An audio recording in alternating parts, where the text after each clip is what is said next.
Bonjour, je m'appelle Mélissa, je suis la maman d'un grand garçon de maintenant 11 ans et j'ai un quotidien teinté par une condition qui est la migraine, donc la migraine chronique. Je fais des migraines à tous les jours depuis 2014. Alors, j'ai dû réinventer ma vie, mon quotidien et la création m'aide beaucoup dans cette optique-là. Et c'est un peu ce que j'ai envie de partager. Donc, comment trouver la liberté, comment se connecter à soi par la création.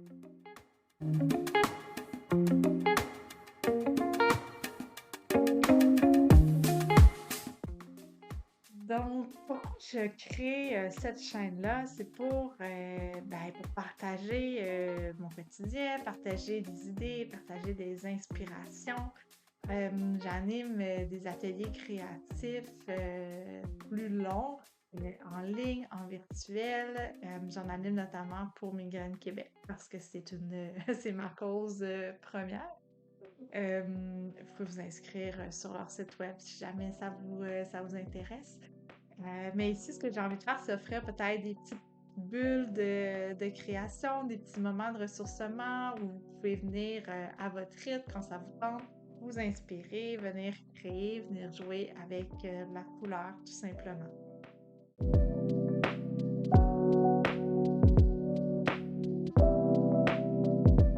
Ce que j'aime dans la création, en fait, c'est que c'est un espace où on peut se sentir libre.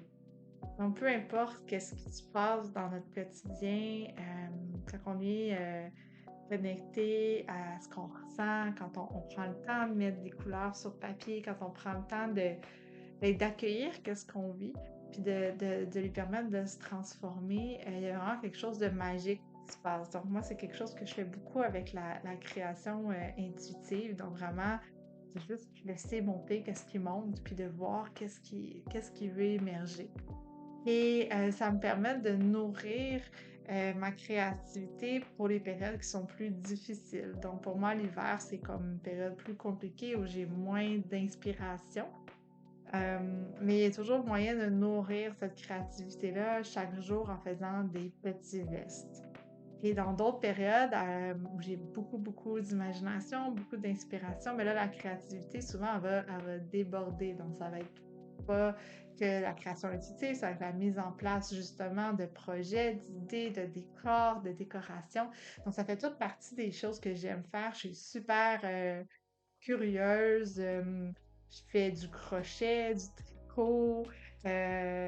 Donc, je peins sur des roches. Donc, c'est tout ce genre de petites choses-là que j'ai envie de partager et de peut-être d'inspirer d'autres gens à oser la couleur dans leur quotidien.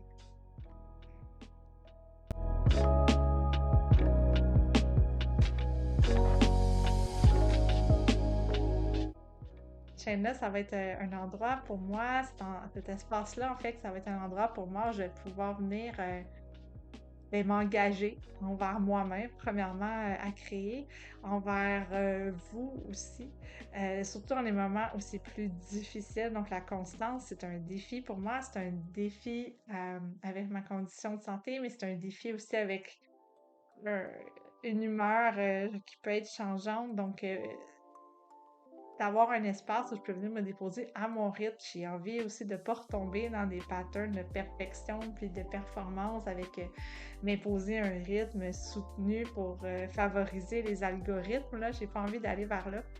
Donc, j'espère que vous allez être au rendez-vous quand je vais avoir des choses à partager. Et j'aimerais remercier mon garçon parce que c'est lui qui m'a incité à faire cette vidéo-là aujourd'hui dans une période où je me sentais pas inspirée à partager. Donc, pour moi, c'est un grand défi quand je suis dans mon effervescence, dans mon imagination, dans le printemps, dans l'été, j'ai envie de partager, j'ai beaucoup d'idées.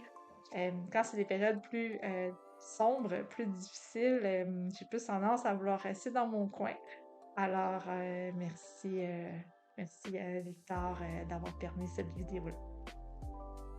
À la prochaine.